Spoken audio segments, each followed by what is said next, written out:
Good day mga ya. So, pakilala lang ako. Ako nga pala si Cash Wolf. So, yun, malalaman nyo din kung bakit ako si Cash Wolf. So, yun. Ito nga pala yung unang video ko na i-upload dito sa YouTube.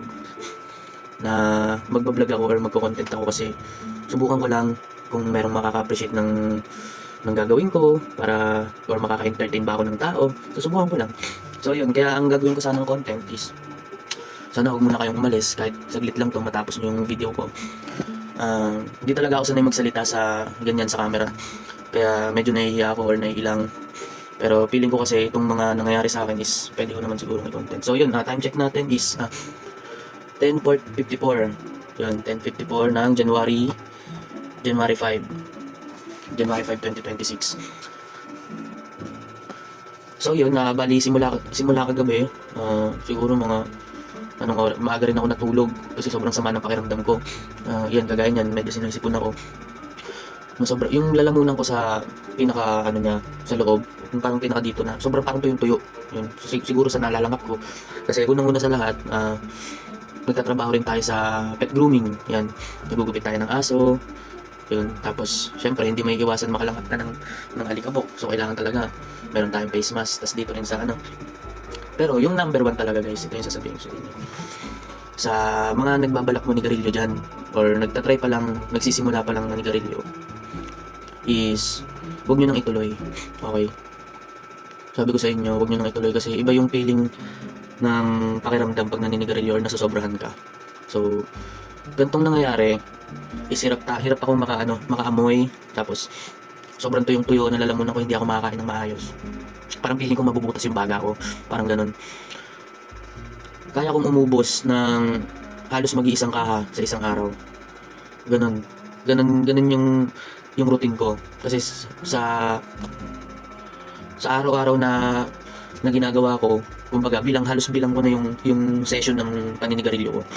Kung halimbawa sa alas 4 ng madaling araw kapag ihahatid ko yung misis ko, yan, mag-iossi pa ako niyan. Basta tuloy-tuloy. Hanggang sa yung utak ko gusto nang sumuko talaga. Gusto na niya sumuko sa nicotine kasi sobrang ayoko na talaga, as in. Pag nakakaramdam lang talaga ako ng depression. Iba rin yung atake ng sigarilyo talaga. Kaya yung titingnan ko kung sana magtuloy-tuloy itong nararamdaman natin kasi huwag naman sana pala, sorry. Bali sana yung pakiramdam ko kasi na to, ito yung pakiramdam na parang ayoko na talaga ng usok. Ayoko talaga. Pero yung dati, pag nakaramdam ako nito, talagang makulit talaga ako. Mag-iossi pa ako niyan.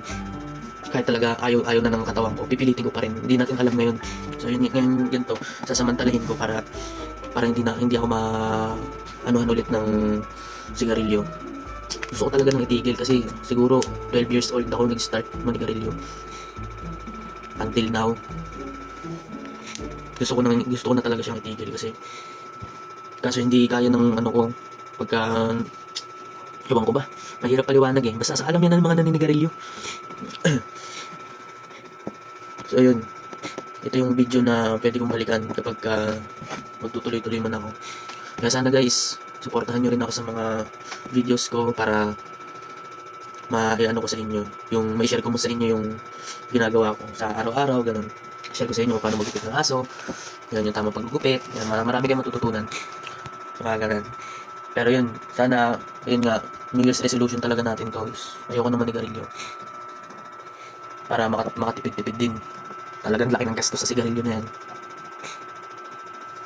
Tapos puro pa problema yung nangyayari. Ako may sakit, tapos yung tita ko naman ngayon nasa ospital.